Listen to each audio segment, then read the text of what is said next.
pemahaman makrifat. Yang dikatakan syariat itu hakikatnya batang tubuh ini. Ini syariat. Ya.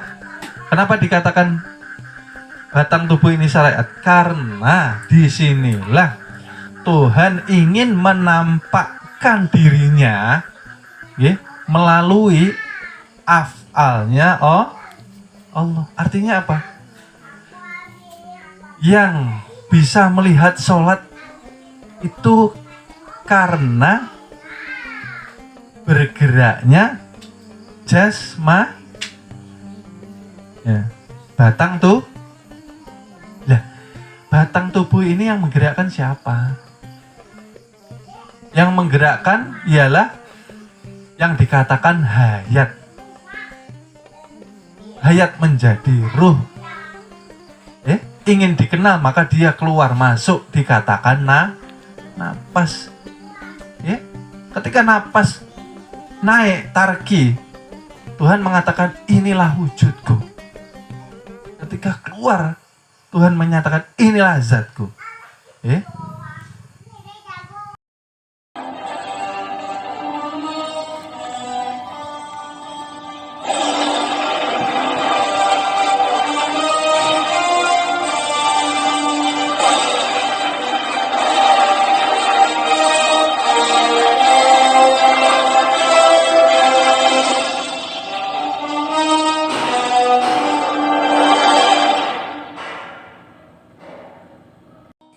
Bismillahirrahmanirrahim. Assalamualaikum warahmatullahi wabarakatuh.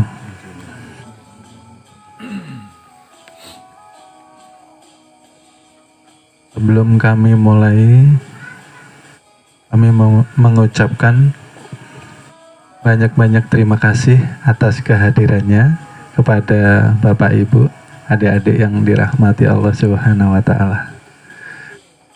Terima kasih telah meluangkan waktunya, meluangkan tenaganya, meluangkan pikirannya untuk hadir datang di majelis yang dimuliakannya Allah Subhanahu wa Ta'ala.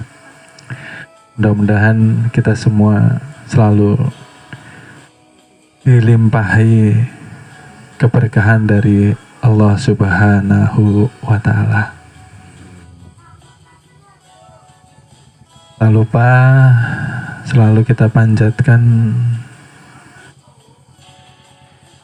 puji syukur kepada Allah Subhanahu wa Ta'ala yang malam ini telah mengizinkan kita untuk berkumpul kembali dalam keadaan sehat walafiat, tiada kurang suatu apapun. Semoga menjadi pertanda bahwa Allah mencintai kita semua. Amin, amin, ya rabbal alamin.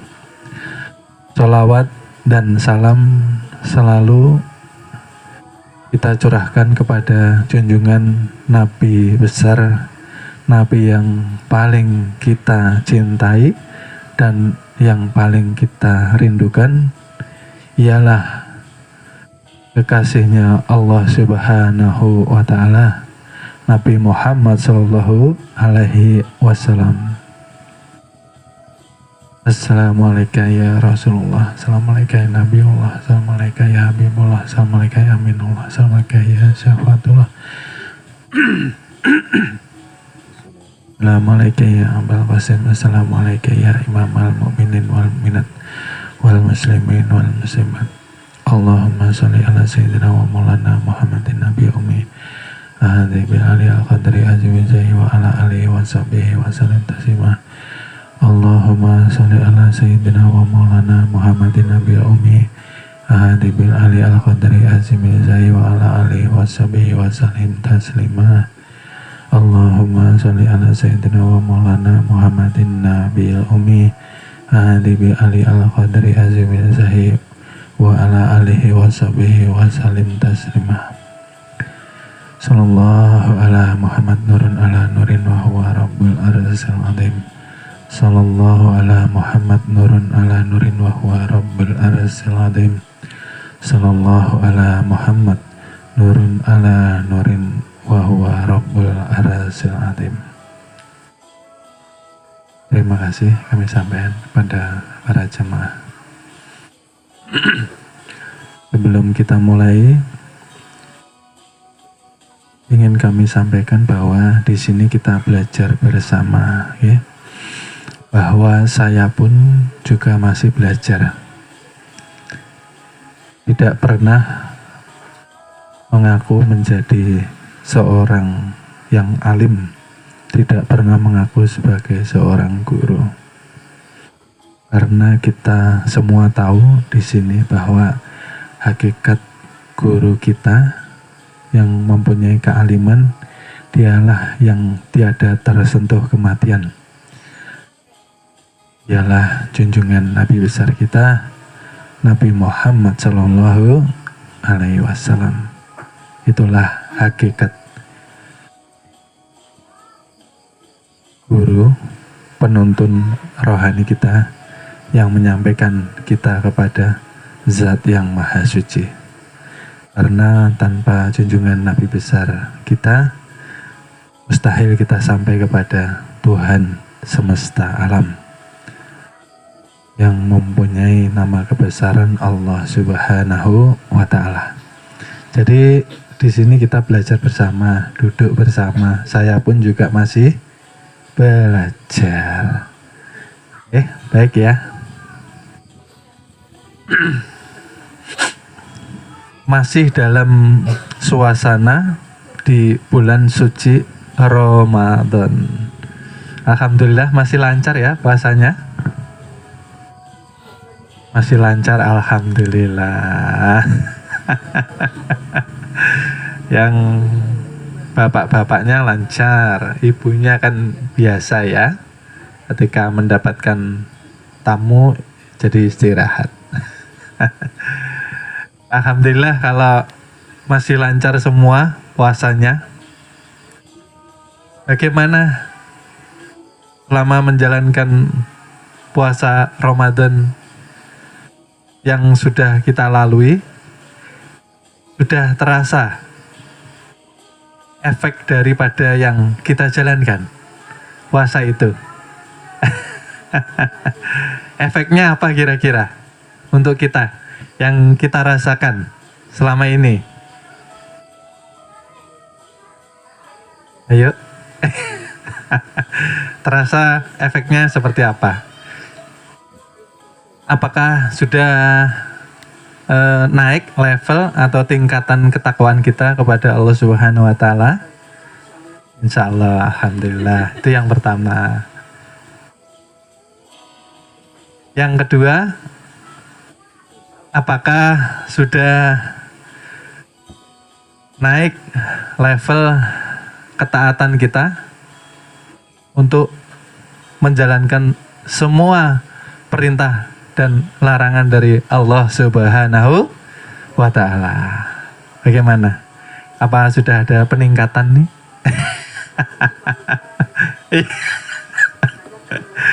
Iya. Naik turun nggih? Iya. Lalu yang ketiga, apakah dengan selama ini kita menjalankan puasa, apakah sudah naik kualitas amal ibadah kita, termasuk sholatnya, kualitas sholatnya, kualitas zikirnya, kualitas zuhudnya, kualitas puasa ilmunya? Bagaimana? Yang ketiga, ya, yang ketiga, apakah sudah kita rasakan peningkatan kualitas-kualitas tersebut selama kita menjalani puasa di bulan suci Ramadan kali ini, tahun ini? Karena itu poin-poinnya. Jangan sampai kita menjalankan puasa di bulan suci Ramadan ini hanya untuk menggugurkan kewajiban yang pertama. Yang kedua, hanya dapat merasakan haus dan lapar saja. Terus yang ketiga, jangan hanya kita agar terlihat oleh saudara-saudara kita atau mungkin lingkungan kita bahwa kita ini ikut puasa. Jangan hanya ikut-ikutan ya. Karena sifat puasa ini kan sir, sebetulnya rahasia. Ya. Karena hanya kita dan Tuhan kita yang tahu. Seperti itu. Sifatnya sebetulnya rahasia. Yang tidak rahasia itu ketika berbuka dan sahurnya saja. Setelah itu kita dilatih untuk memperkuat yang namanya kejujuran, ya. Boleh jadi kita ikut sahur umpamanya, lalu ya kendaraan kita siang hari tiba-tiba berbelok arah, ya ke warteg ya, kan nggak ngerti itu biasanya penyakit motor zaman sekarang. Karena nggak ada yang tahu di rumah, ya. Jadi puasa ini sifatnya sebetulnya rahasia. Jadi apakah yang poin yang saya sebutkan tadi, apakah selama kita ini loh menjalankan puasa ini sudah ada berapa hari ini, apakah yang pertama keimanan, ketakwaan kita, ya, ketaatan kita, ya, kualitas ibadah kita, apakah semua sudah levelnya naik atau tetap di tempat semula sebelum kita menjalankan puasa di bulan suci Ramadan? Apa justru malah drop? Karena yang saya katakan itu tadi, karena sifatnya rahasia. Kalau selain puasa, mungkin amal ibadah ini terlihat ya. Seperti umpama, kalau sholat tarawih umpama, terlihat. Kita berangkat dari rumah ke masjid, itu banyak yang melihat. Ketika kita takbir, ya, atau ketika kita sujud, ya. Kalau kita sholat, dengan dan bersama orang banyak, terkadang-kadang kan kita beda dengan sholat kita yang di rumah. Kalau banyak orang di masjid, terkadang sujud kita lamanya luar biasa. Sampai pusing orang. Tapi berbeda dengan di rumah. Di rumah kayak dikejar-kejar. Sholatnya kayak dikejar-kejar. Bagaimana caranya sholat ini secepat kilat? Artinya ada perbedaan antara di rumah dan di karena terlihat. Disinilah berbahaya sekali bahwa yang namanya riya itu rawan sekali memasuki kolbu hati kita untuk menggugurkan acara kita untuk mempuasakan diri kita secara zahir dan batin. Oke, baik, memang pada tahapan pertama berpuasa itu belajarnya merasakan lapar dan dahaga, haus, Mas, tahap awal, dan nantinya harus kita tingkatkan. Setelah kita merasakan haus, merasakan lapar, dan setelah itu efeknya melemahkan energi kita di dalam aliran darah, karena ini setan kan berjalannya melewati dan melalui darah, Ketika energi berkurang dengan berpuasa, maka kekuatan di darah pun ikut berkurang, dan itu mengurangi daripada gerak kebebasan syaitan itu sendiri untuk menggugurkan niat atau puasa kita. Kan seperti itu. Karena apa? Hanya puasa yang dapat melemahkan keempat nafsu yang ada di dalam diri kita, ya. Hanya dengan nafsu, bukan dengan zikir, bukan dengan sholat. Karena pada kenyataannya terkadang kuat zikir, kuat sholat, kuat itunya juga. Artinya apa? Kuat itunya, kuat nafsunya, nafsu yang cenderung mengajak kita kepada kemaksiatan yang pertama. Yang kedua, nafsu yang cenderung mengajak kita untuk ingkar kepada Allah Subhanahu wa Ta'ala, gitu loh. Kan seperti itu. Jadi ketika kita menjalankan puasa di bulan Ramadan ini kan sebetulnya pelatihan upaya kita ini menjadi seorang insan kamil, ya kah? Pelatihan aja. Mampu atau tidak ikut pelatihan. Karena seseorang yang lulus dari pelatihan yang secara ketat, maka hasilnya akan the best, akan baik. Tidak akan baik tanpa pelatihan yang ketat. Jadi Allah memberikan pelatihan khusus, kilat, cepat, dan tepat, dan ketat pengawasannya di bulan suci Ramadan. Kita harus paham, kita harus tahu betul. Jangan hanya puasa Ramadan itu ikut-ikutan saja.